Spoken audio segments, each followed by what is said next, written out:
Please subscribe, share and comment to this video. Jesus is Lord. Amen. What really sex made for? Don't you think there's more to sex than we think? We all standardize that sex as just intercourse. What Bible says about intercourse?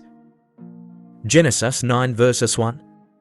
Then God blessed Noah and his sons, saying to them, Be fruitful and increase in number, and fill the earth. Psalm 127:3. Behold, children are a heritage from the Lord, the fruit of the womb a reward. From these two scriptures, what is your understanding? On Genesis 9 verses 1, let's just highlight the word fruitful.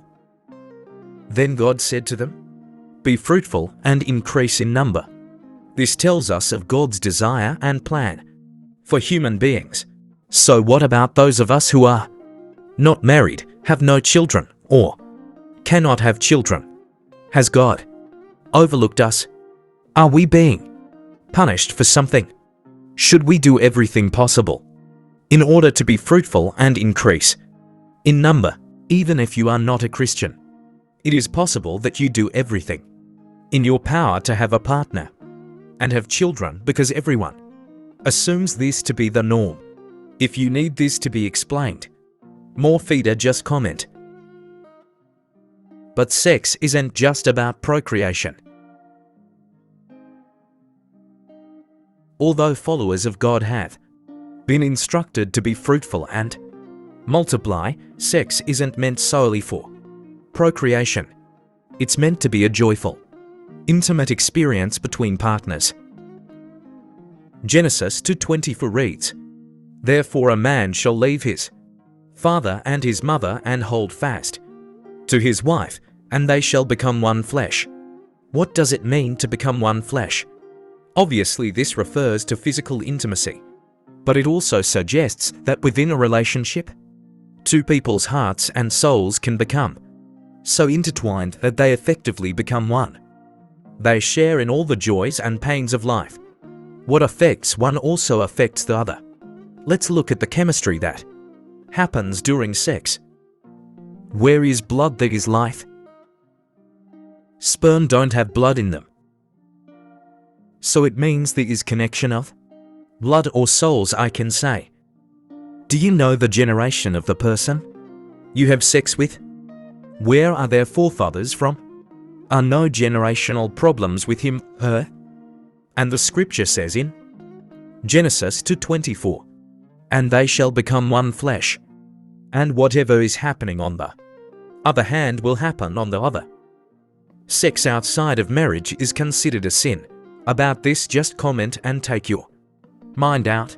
One flesh refers to sexual unity, but also to the deeper spiritual unity between husband and wife in marriage. These two things go together. Sex is for marriage and marriage is for sex. The main question is whether your spiritual strength is strong in breaking the generational bad luck of the person you're having sex with. 1 Corinthians 6:16. Or do you not know that he who is joined to a prostitute becomes one body with her? For, as it is written, the two will become one flesh. Corinthians 6:14. Do not be unequally yoked with unbelievers. For what partnership has righteousness with lawlessness? Or what fellowship has light with darkness? If you've had sex outside of marriage, you formed a soul tie or more than one with the person or persons with whom you had sex. Unbeknown to you, that soul tie may be the cause of the emotional, psychological, and physical problems that are now troubling you or maybe even tormenting you. Problems like nightmares, panic attacks, anxiety.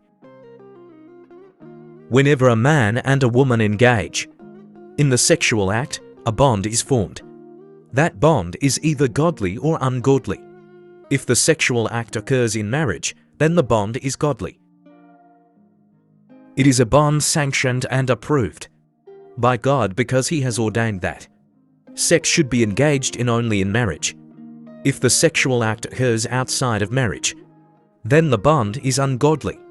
In other words, God declares the sexual act outside of marriage to be illegal and illicit. He who joins himself to a harlot becomes one body with her. For as it is written, the two shall become one flesh. The word joins in the Greek language, used in this passage, means glued to. Think of it this way. If you glue two pieces of wood together and then pull them apart, there is damage to each piece. Not only that, parts from one piece of wood remain stuck to the other piece of wood. When a man and a woman engage in sexual intercourse, their sexual encounter is not just biological, as so many people wrongly think.